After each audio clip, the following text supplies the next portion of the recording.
I'm Nicola Talent and you're watching Crime World, a podcast about criminals, drugs and the underworld in Ireland and across the globe. Make sure you subscribe to our channel and turn on notifications so you can be the first to watch all our latest episodes. You can also listen wherever you get your podcasts. Is my ponytail straight? Its ponytail is quite straight now. Is it? Yeah.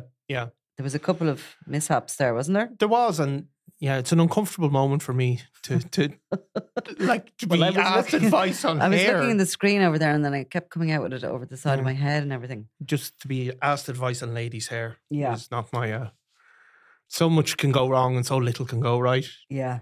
Do you know? Yeah. Well, you're very quick to give advice and to give opinions mostly. General. You come across on this as if you're not really judgy and I come across as if I'm constantly attacking you. So let's just turn the tables. Go for it. Just go for it. No. It looks fantastic, Nicola. No, not well my done. hair. I meant the other thing. What other thing? No. I was just, obviously... You were at a concert during the week. Yes. One of the, I suppose, cutting edge bands that you like, wasn't it? Where, show that you're still got it in terms of youth culture. And, I'm totally hip. Yeah, totally hip. What were they called? What's this I new don't know this why top you new have band such called? a problem with them. Well, Deacon Blue. What is so wrong with that? No, there's nothing wrong with them. But if you could think of all the bands in the world, that would be the least cool. They were in the Olympia. They were in the Olympia, beautiful venue. They're of course. not that uncool, are they? Well, I mean, you see, sorry, there's a bit of background here for anyone listening or watching this, right? Yeah. Because many years ago, I think you got into my car and discovered a CD. Yeah. Now, it was many years ago. Yeah. Amongst many that were scattered around the car, and it was Rain Town or something. That was a Deacon Blue. Yeah. And you took that from that just discovery to then I arrived into the office to find that I was being dubbed the kind of running the fan club for Deacon Blue. Yeah. I think you created a poster about me. Yeah. Because as far as I can remember, you only had 2 albums, Deacon Blue, and I think you had a Niall Horan album. I did not. It was well before Niall Horan's time. That was well before. But you have bought a Niall Horan. You have bought a Niall Horan. But you have. I do like Taylor Swift. No, I haven't bought a Niall Horan album. I do listen to him on Spotify. I haven't bought an album in I don't know how long. Right. And I'm self-professed, not exactly. I mean, there's so many cool bands from the 80s that you could have stuck with. Like who? No, I told you I'm going to go to the Waterboys. New Order were on or something. I like know, that during actually, the week. yeah. I'm sorry I didn't but go you to missed New Order. Just instead, because you save your fun for Deacon Blue. Well, it was good, the concert. It was actually good. Yeah. And yeah, I'll sort of tell you this and maybe I'll get attacked on social media, but Go I'll on. tell you anyway. Well, I won't if they're... Go on. Anyway. So there I was, right? And we arrived for the concert and Eamon in the Olympia walked us into a lovely box, which was practically on the stage. Yeah. Fabulous. It's straight up. Really nice, right? So we were really delighted. Could practically reach out and touch Ricky Ross, right? Every young woman's dream. Who has, in fairness, aged. He has touch, just a touch. Anyway, he's good arms, though. Yeah. Like arms. Yeah. But so we're there, right? So we're up on a height, looking down over everybody. And I had thought on the way in, I said, this place is going to be just wall-to-wall women of a certain age, right? So I was very surprised that it wasn't. There was loads of guys there and women. There was couples. There was all sorts of groups of people. Everything was very diverse. Yeah. But I did think... Not that diverse now. I'd say there was not a good chunk of under 25s. There wasn't a single person, I'd say, under the age. Well, this is my point. Yeah. I did look down and think, wow. And I had a conversation with my friend and I said, we must have been really young when we were following Deacon Blue, right? And we worked out that we were about 14 or 15 when we went to see them in 1989 in the National Stadium. Would that be right? Could be, yeah. Anyway. And we recalled that, we reminisced on it, and she agreed that yes, we must have been the younger end of the fan group then, right? So we sort of smugly sat back and went, yeah, we were just like, the Deacon Blue babies before our time, kind of thing. Yeah. And then I realised, shit, they are the same age as me. Yeah, those people with the grey hair. Which I did have the same experience going into the getting the COVID vaccine. So did I. Where you're in your cohort, which was only a 3 or 4 year cohort, was it? Yeah. and just looking around thinking, God, all these people look really old. I know. And then getting back into my car and looking in the mirror and thinking, yeah, so do I. Well, that was exactly what happened to me. I just had this moment of realization that, oh my God, no, we're all the same age. But then I took it to a next step about men. Yeah. And in fairness, you guys don't tend to dye your hair or do any of the Botox things or makeup or, I mean, some do, maybe not the Deacon Blue fans, but no. Yeah. So, then the women looked a little bit younger. Maybe a little bit, but only a little bit. So yeah, it's a shocking realization when you realize that you're what your kids call old. Yeah. I still identify as I still look 26, I'd say. I still look at TV programs and I identify with the teenage character, not with the parents or anything. Do you know what I mean? Do I, actually, yeah.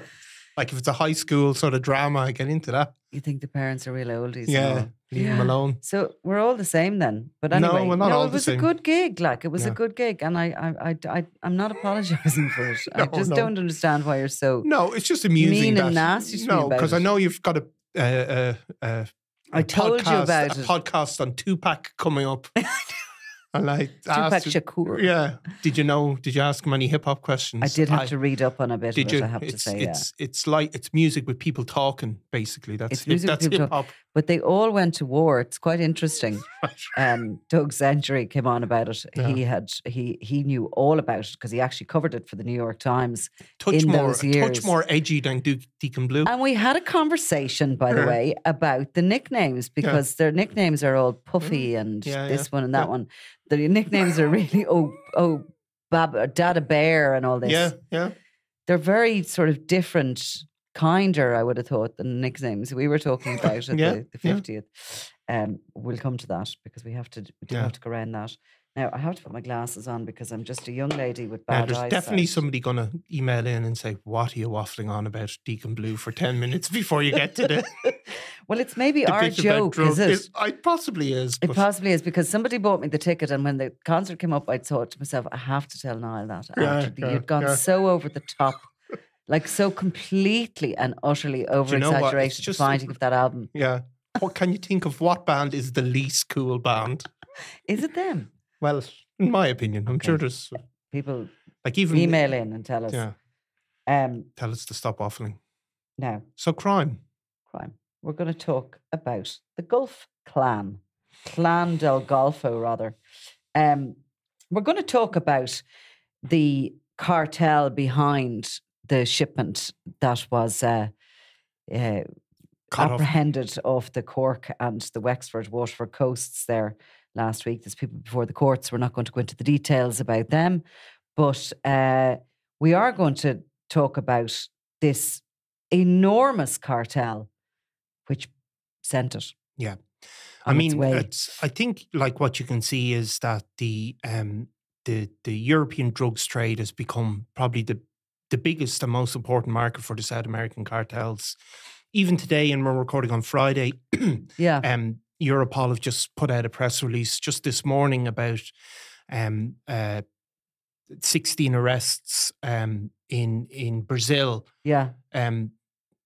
Involving a Serbian gang, basically a Balkans gang, as they're called, and a major operation. So this has become probably the biggest part of the trade for the South American cartels. The Mexican cartels in general control most of the drug trade in America, which was the traditional part, but the South Americans are making their most money out of Europe. Mm-hmm.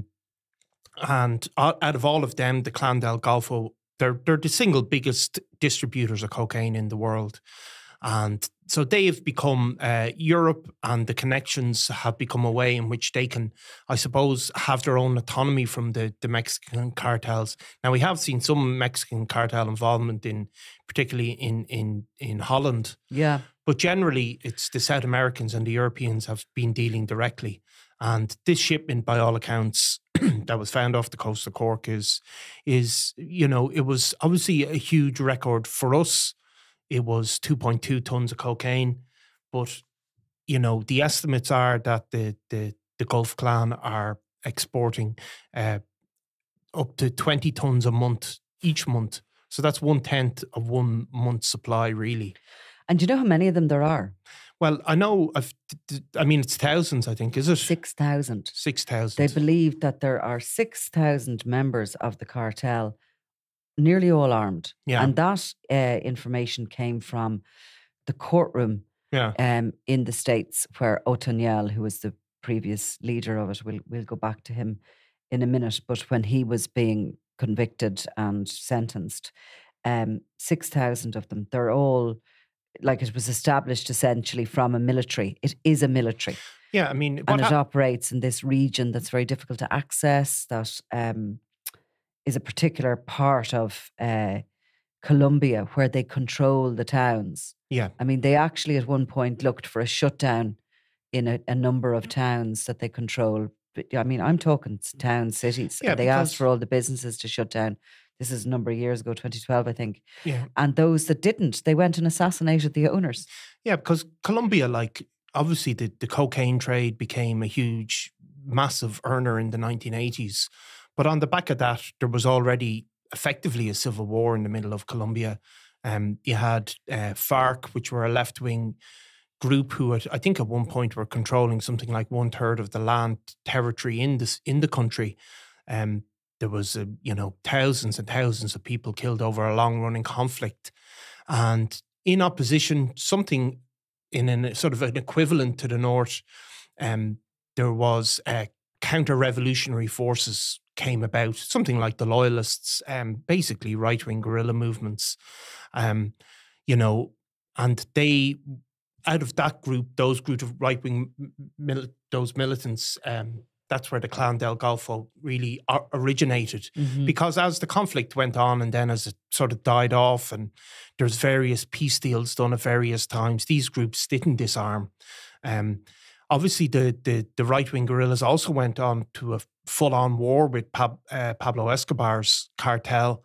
And after the end of all that, really, that's where the clan, the Gulf clan, emerged from these heavily armed movements. Now, probably unlike Pablo Escobar's, they're different in that they don't control it from the production of cocaine from every single element. So I think they have in the jungles the people who produce the basic product, but the Clan Del Golfo really control it from that point onwards. They control the routes that run through Mexico and into the US as well. Yeah. They wear military uniforms. I mean, they behave like an army. They're fed like an army. They're paid like an army. Yeah, I mean, it's quite an extraordinary structure. Yeah, I mean, they're basically a paramilitary force. They are, I mean, it's not dissimilar to what has happened up the north when these paramilitary groups, the reason for existing dies off to a degree, but you're still left with a group of, heavily armed people who have... They started politically. Yeah. And of course, then they needed to be funded. Yeah. And they funded themselves with the cocaine. Because there was money was awash in the centre of the country. I mean, huge amounts of money back in those days and still. But I mean, any thought of a political movement are long gone now. But now, having said that, the Colombians are trying to bring them to the table in a surrender deal. Yeah. And the government are sort of offering them basically, if you disarm, if you come forward and you sort of turn your back on crime. This sounds almost fantasy to me, but anyway, they're saying to them that they can get lighter prison sentences between 6 and 8 years instead of 35, 40. That after those terms in prison, they do 4 years restorative work with their victims, probably relatives of their victims. Most of their victims die. Yeah. And that, they're trying to destroy these criminal networks, and that those who come to the surrender deal will recognize their crimes, that they'll, as I said, they might meet with families of their victims, they'll hand over their weapons, and they will commit to destroying the criminal enterprise that they are. Now, apparently they're at the table talking about this, but interestingly, I've done a couple of interviews with a guy called Toby Muse, a journalist who's based out there, and he's written books and he's very knowledgeable on Colombia, and it's very intricate and long sort of history with cocaine as well as everything else. And actually, maybe, Clodagh, if we think about it next week, we could repost some of them because they are very relevant with all this. And I remember he talked about these peace deals and how, there's so many people that have to be convinced to kind of stop this trade, including the farmers who are in very remote, very impoverished regions where there literally aren't even any roads. There's no education system. There's none of this. And they grow the coca leaves, and the coca leaves are carried down the mountains to a trading zone where these cartels then buy them in their thousands of tons and crush them into cocaine. But those farmers were asked again and again to stop producing coca leaves. They were promised that if they, moved to growing bananas or other crops, that they would be helped. They would be given funding for road systems, for all the rest of it. And time and again, they seem to have been abandoned. Yeah. Every time they came to the table, there's a lot of sort of history of corruption within the governments and all that. It's very embedded, the corruption, and this whole production of cocaine is very embedded. And at the same time, the Garda Síochána have just posted a member of the guards out there to act as a liaison. And at the moment, the law enforcement, if you talk to them, they seem to be quite happy with the way Colombia is helping them. If there's any extradition to be done, they are very much swooping in and giving them up. Obviously, Dario Antonia Usaga David, aka Otoniel, who was their leader up until he was arrested. He was arrested and given over to the States, where he pleaded guilty. Actually, he's doing 45 years concurrent sentences. His trial was an eye-opener. There was a lot of information came out of it. But, he's one leader. When you think about even small gangs, I mean, you take an area like Finglas and a small drug gang there. Yeah. And the idea that the leader is taken out, there is going to be one of those 5 under him that will take over. Yeah. You're looking at a 6,000 strong army. Yeah. Like, when do you ever reach a point that there's nobody ready to take over? And of course, somebody has taken over from Otoniel. Do you want to go into a bit of his background first, maybe, Otoniel? Well, Otoniel, he was started off as a paramilitary figure as well. But you see, what happened was, of course, is that the what came before the Gulf Clan were the 2 major cartels, Medellin cartel and the Cali cartel. Sorry, and when they got basically smashed by the police forces, there was a period of chaos to a degree, and these guys emerged. And Otoniel was a very dark and sinister character, I think it's fair to say. Unlike Pablo Escobar, and had it gone before him, who lived very public and extravagant lives. Remember, Pablo Escobar ran for parliament and, lived in a mansion, and there was loads of footage, and he did interviews and all of that sort of stuff. Otoniel was a different type of character. He was spent his time in the jungle. I mean, I think his nickname is from Donkey, really, is what because he did go around in donkeys. I mean, he was a hugely wealthy man, but he was somebody who really stayed out of the public eye and didn't live an ostentatious life and didn't even spend much time in a city. But the darkness was, I think, come from some of the stuff around being, the fact that as a grouping that they had a sort of campaign of child sex abuse, campaign of rape. All of these things went on within that organization. The clan, the Gulf Clan, were responsible for a wave of murders under his leadership. Assassinating political figures, police figures, but also mostly within that group. So they were a very... and civilians, they seem to have really targeted civilians to sort of spread that fear. Yeah. He in particular liked very, very young girls. I mean, I think from speaking with Toby Muse, he spoke about 12-year-old girls and all this, and they were brought to him. He travelled around the jungles on the back of a donkey because there is no other way to travel, No. apparently. These routes are so old, sort of ancient almost. And he was into witchcraft in a big way. Yeah. He was big into witchcraft and kind of rituals and of course, an absolute oddbod. Yeah, and absolutely. They murdered a lot of people, and what they did as well, I think, under his direction, was they went into this kind of cell structure as well. They had sort of units taking over different parts of the business. They kept them separate, so there was very little ability of the police force to penetrate. And obviously, they stayed out in the jungles. They didn't. They would basically hire gangs even in the cities in Colombia. They'd kind of franchise out parts of their business. They'd give them the backing. That street gang then, for example, would be in charge of, maybe even assassinations, things that they needed to do, and they would have the backing of the Gulf clan, but they wouldn't be directed from a central part of the organization, and that allowed them to survive and thrive.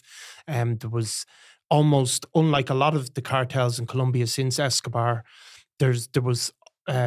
they grew so big because there was very little infighting in terms of any sort of dissension, and people were executed, and that allowed them to grow. That kind of basically doing what the Kinahans to an extent, but also the IRA had done before them, which is to protect the organization by kind of outsourcing and allowing these cells to operate independently. But also, what became a big part of their business was the transnational aspect of the group. And, obviously, if you've watched Narcos, you see the sort of, it's a great idea of the progression of coke from Colombia to the US. And in the middle of that came the Mexican cartels, who started buying directly from the Colombians and transporting it through Mexico and into the US. And the Colombian cartels almost stopped doing it. At one point, they were landing planes in places in islands off Central America, but that kind of stopped. But the Colombian cartels had a big interest in Europe in two ways. They had, obviously, the top of Colombia comes close to the ocean, and they were getting routes through Europe. And in order to do that, they were building ties with a lot of the what would become the super cartel, I think, and in particular the logistics wing of that, which seems to be run by the Balkans groups, really. Well, in actual fact, their territory is a region called Antioquia, right? Yeah. Which is over vast sort of mountains in the Uraba region, it's called. Yeah. And it is near the Panama border and the Caribbean and Pacific coasts, right? Yeah. Now, when Otoniel was eventually arrested, which was just a few years ago, was it October 21? Yeah, it was October 21, yeah. So he was arrested. Now, 500 officers were involved in that arrest. They had to go right deep into the jungle. How they ever caught him is probably somebody eventually snitched on him, really. Yeah. There was 22 helicopters, a huge operation. And at the time of his arrest, the General Jorge Luis Vargas, who was the director of the Colombian National Police, said that members of the Balkan group would travel deep into that jungle to meet him. Yeah. He specifically picked out the Balkan grouping, and we later, through documents in Europol, were able to join the dots and see that the Balkans group was the one headed by Eden Gassanan. Yes. So essentially this has been revealed by it's in the senior documents. Police officers in two continents. Yeah, and they were meeting Otoniel's right-hand man, Gassanan, and his associates are meeting his right-hand man. Have a go at his name. Well, I'm going to have a go at his nickname. No, don't. Have a go at the full name first. Well, Chiquito Malo is what his nickname is.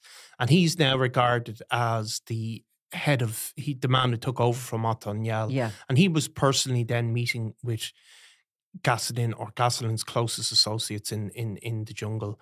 Now, just last week, he was actually formally sanctioned by the US Treasury Department, added to that list where Chiquito Malo was. Chiquito Malo, which added to that list. So they're still looking for him. They're still looking for him. And he's added to that same list that the Kinahans are on. Yeah. The same famous mugshots we have of the Kinahans, he's added to that. There's not that, and the same sort of, I can't remember, it's a couple of $1 million anyway, reward for information. And leading that was to his along arrest. with, I think, 9 members of the Sinaloa cartel. And of course, the Sinaloa, and just going back to Mexico briefly, you talk about the traffickers, they have been concentrating on the US while the Colombians have been focusing on Europe. They've sort of shored it up between them. But the problem is that obviously it's the Sinaloa who are pumping that fentanyl into the US. Yes. And that's why you're seeing, they're constantly cracking down on them. they only had they got one of Chapo Guzman's sons, Ovidio Guzman Lopez, was extradited Yeah. from Mexico after a big shootout, which actually initially lost the lives of maybe 25 military before they went back and got him again. But a lot of his sons are part of these Sinaloa cartel that were named along with our pal Chiquito Malo. Yeah. He was the only member of the Clan Del Golfo that was sanctioned. And yeah, he's there with He's there with Kinahan the Kinahans and various others, but not a lot and our of people. oligarchs and everyone else. No, not a huge amount. Do you know what I thought was interesting as well? I spoke about this General George Louis Vargas, you know, Yeah. and when the Otoniel was arrested, he also at that point said that the laundering of the money from the Clan Del Golfo was being done through business people of Lebanese, Arab, and Israeli origin, Yeah. which again connects this entire and the reason why the Americans are so interested in shutting down these operations, including the Kinahan one, is because that money is funneling straight into Hezbollah. Yes, so like exactly, and Hezbollah are a long term enemy of the United States, I suppose it's fair to say. So you see this, what do the American government? Why do they care about the Kinahans? You might say, it's not necessarily because they're the good guys and they don't like they don't like baddies. They have their own selfish interests, and part of that is the belief that the South American cartels, that money is funding basically terrorism or what they regard as terrorism in the Middle East. That's where American interests have been really focused for all of our lives. Really, is stabilizing the Middle East, oil, all of those things, and the situation with Israel. So that is why we when you hear the DEA are involved in looking at an Irish gang, you have to think that there is a reason, a selfish reason. And the reason is that this money is washing around the globe, and that it's Hezbollah really that are helping it. Definitely it. I mean, when you look at the numbers there, you have 9 Sinaloa members named and sanctioned, and 1 Clan Del Golf. You can see, in fairness to the Americans, the priority is the fentanyl. It is. That is flooding in, and it is killing 100,000 a year. Absolutely. And they're in their 18 to 25 plus age groups, like young, educated people not having a clue they're taking fentanyl. People taking cocaine, weed, whatever. And it's slipping into the whole drug system.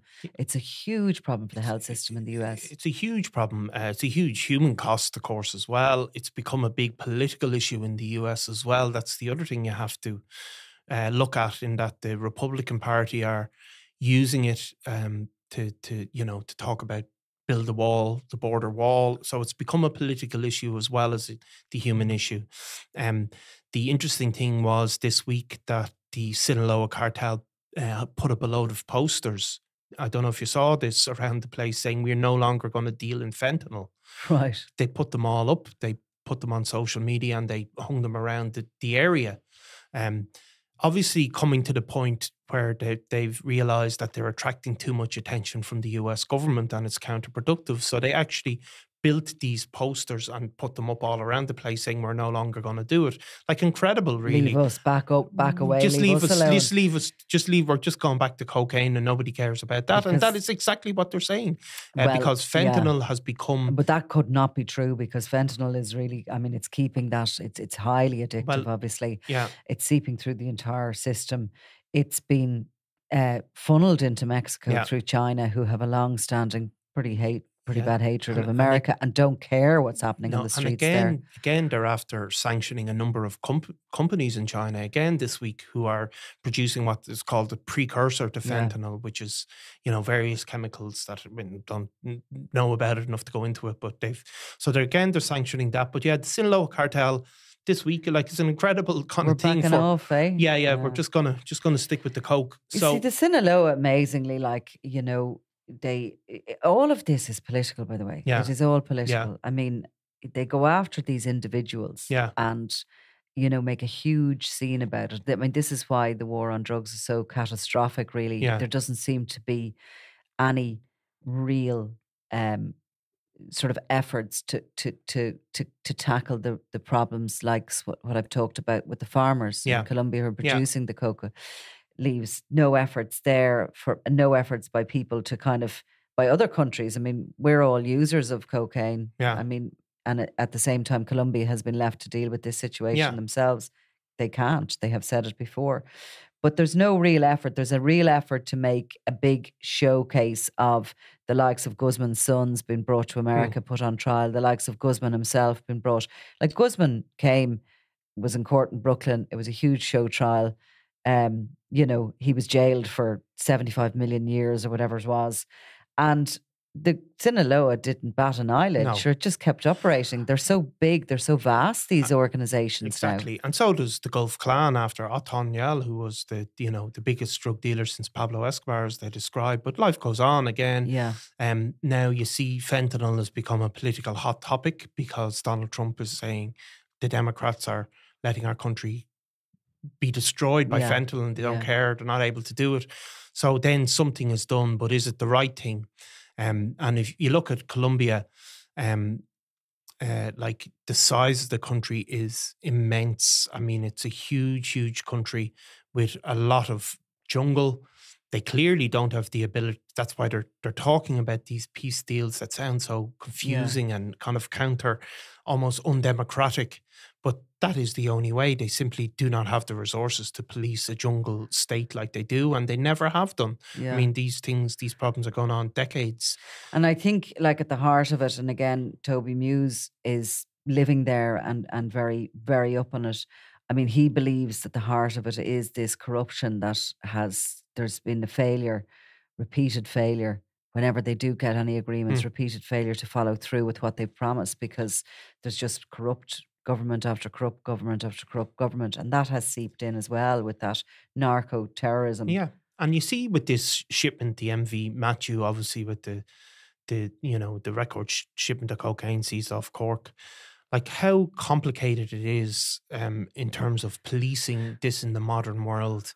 If you go back, and I know some of these will be in your book, you had the guys bought the yachts with their own money, didn't they? Yeah. And they registered it, and they brought the cocaine off. And if they got caught, you know, they were in trouble. But the MV Matthew, I mean, they have it's registered in Dubai, which there's very little chance of anybody getting at those records. It's, you know, there's bits in China. The company registered in China, ship registered here, other ship in the Marshall Islands, all sorts of bits. Like it has its own website, the MV Matthew, that was set up last year. Like it's like the ability of these groups now to operate in that international way, semi-legitimate, to register things, to, you know, move money around the globe through the banking system, the shadow banking system, Bitcoin. Like it's such a it's a different world, and really, really complicated it's for head wreck when you start thinking about it all, isn't it? For the authorities, Stephen, to get at some of those states and demand information. So, and I mean, look, we're talking about 2.2 tons, the biggest cocaine seizure in the history of our state. And it is literally a tenth of what the group that we're talking about, the Clan Del Golfo, are exporting every month. Yeah. And I mean, exactly. And I mean, there'll be ships at sea now that'll be docking in the next week or two in Europe somewhere, and with the same amount of cocaine in that'll get through. And then there's multiple ways that they also be bringing them in through legitimate cargo as well. You know, who knows what else. Which always brings you back to the question that just, you know, why don't they just legalize it? Well, I mean, and of course we have had some of that debate come to fruition this week in Ireland. Not a debate about legalisation, a debate about decriminalisation. You know, a report that's, you know, the Commission is likely to suggest decriminalisation in Ireland. I mean, I don't know. Do you have an answer about the party and people in law enforcement are very against it? I mean, there's loads of different reasons for that. Obviously, it is a Class A drug, right? So it's seen as being more harmful than some of the other recreational drugs, shall we call them? Yeah. For it to be legalised, it has to be legalised everywhere, doesn't it? No, I mean, it doesn't necessarily have to be. Well, if we legalised it, we'd have to go out and deal with the Colombian cartels, who are completely illegal terrorist organisations. We'd have to go and buy it from them to sell it legally in this country. So it has to be sort of maybe a global agreement to legalise it or whatever. And also the feeling of people on the ground. And I do think that there was a submission given by Garda Síochána to the, what is it called, the Citizens Assembly? Yeah, the Citizens Assembly on drug use. So it's basically it's a body set up with various interested parties to come up with a report to suggest a route forward to government, really. And that presentation to the Citizens Assembly was given by like two of the most high-ranking Gardaí we have, who are so educated in this whole business of global drug trafficking and, you know, I suppose the damage it does.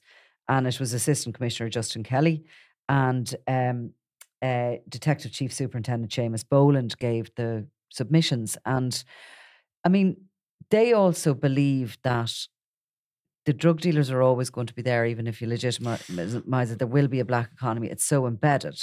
And also that the whole drug landscape is changing so quickly. So we're all talking about cocaine now, right? I mean, we're mad about cocaine at the moment. We're all talking about it. But if you legalise that, something else will come on the scene. There's so many different, in particular, laboratory created substances, and so easy to make them, that there will always be a black market there. That I think there's a belief that all the sort of the bad guys, shall we call them, would just flood the legitimate economy, and there'd be nothing legitimate about any of it. Yeah. It's certainly not simple. No, it's not simple. I mean, it sounds simple and it sounds very intelligent to say we should just legalise it. This war on drugs isn't working, but it just doesn't. It's not something that can happen like that. No, and the counter argument is like what has been achieved by what we're doing now. Like, is it working? I suppose where if you were a football manager, you'd say, is the tactics we're playing, is it producing a result? And I'm actually don't know the answers. And the counter argument for that would be coming again from the law enforcement point of view. So they may not look as if they're winning anything. No. But what would it be like without it? Well, we don't know. What would it be like without the fight against it? Because you look at places like Mexico and you look at places like Colombia and other areas that have simply become totally narco states. Of course, and is that what we're looking at if we don't? Well, I mean, fight the argument it? will be that they're narco states because of. I'm not making this argument as such, but if their drugs are highly illegal in those countries, so it's not necessarily equivalent. Look, I think it's clear what's going to happen in terms of the Citizens Assembly. They're going to make a suggestion that drugs are decriminalised for personal use, and that they're treated as a health issue, for that drug dealing would still be absolutely as illegal as ever, but that a certain degree of personal use will become of personal possession of drugs will become a health issue as opposed to a criminal justice issue. That's we don't know. They haven't made their final submission, but that seems to be the most likely outcome. And before we leave that, I think the chair of the Citizens Assembly, Paul Reid, from the HSE. From former HSE. He criticised actually the Garda submission and made some comments along the lines that, actually I have them here. He said, on Garda Síochána were consistent and clear in their presentation to the Assembly opposing legalisation. He said, but they cheesed off members a lot in how they delivered them. It was felt they were using anecdotal evidence that didn't stand up. And that's why I was really just, cementing who it was that gave that. Because you don't have, I don't think, anybody more informed in the state, working in law enforcement in the state, than those two. No, I mean, obviously there's community workers and they come from a different perspective and they're saying this is what they believe is on the ground. But look, I'm quite agnostic. I don't have a clue if it'll make things better. I mean, decriminalising drugs. It's going to free up the courts in some way. That's what it's going to do. And I mean, it should be. I think the thing about it is, it looked like it. I imagine it'll happen. You have people in addiction services who think that and believe and actually campaigned and succeeded in having a minimum amount put on the price of alcohol in this country, because they believed that the cheaper alcohol was encouraging people to drink. Yeah. people working in addiction services are in the front line of the, the worst of it. But So there's voices from everywhere there is coming voices, in. and there's different voices. I mean, there's the harm reduction voice, which is that, there's an acceptance that people are going to do drugs, and that what you should really focus on is reducing the harm caused to them as individuals. There's obviously other voices that are, seeking to stop people doing drugs at all. Yeah. And look, but look, change will happen, and like we will that's then funny see, now, because even on the marketing end of it, like, I mean, marketing is obviously in there as well. So how do you try and market, an anti-drug taking strategy? Do you go for the trying to alert people to the fact that to join these dots, to connect their line of cocaine with O'Tunyel and his 12-year-old girls raping them in the jungles? Or do you go purely from a health-based perception, and that is how obviously all the addiction workers believe? Forget about that. People will not make that connection. Yeah. It's too far away from them. Okay, let's take an example on the ground that somebody's shot dead in front of you, or, somebody's shot dead in the North Inner City or something. Can you make that connection? No. It has to be health. Has to be health driven. Yeah. And yet then you think of young people, and they just don't believe that the health thing is going to come and get them. So, well, I mean, whatever campaigns we're doing, we're not. People are taking more drugs than ever. No, and that, it's like, exactly you have to look at that bit of it. Like, you have to look at and say, are the things we're doing working? And I'm not saying something else will work way better, but they're not particularly working, I don't think, Well, what are we doing?